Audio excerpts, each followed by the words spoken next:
سرجی دا منشیات تماکوس کلو ته وایي؟ نه یوازې تماکوس کلو ته نه وایي، بلکې هر هغه څیز چې نشه لري، سخت حالت کې وي او که بیدون کې لږ وي او که ډېر، خو چې عقل ورسره ګنګس کیږي او د شعور صلاحیت متاثره کوي، دغه منشیات بللی شي. بچې په منشیاتو کې خو هغه ټولې دوایانې هم راځي چې استعمال منع ګرځولې شوي دي. سرجی لکه د ستاسو د دې خبرو دا مطلب شو چې نشئی سړی خو خپل جون په خپله تباه کوي.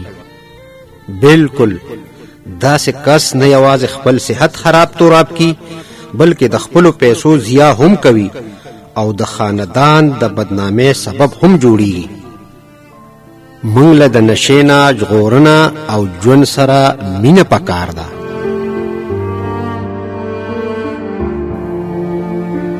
دا پیغام تاسو ته د پښتونخوا ریډیو مردان له اړخه وړاندې کړی شو.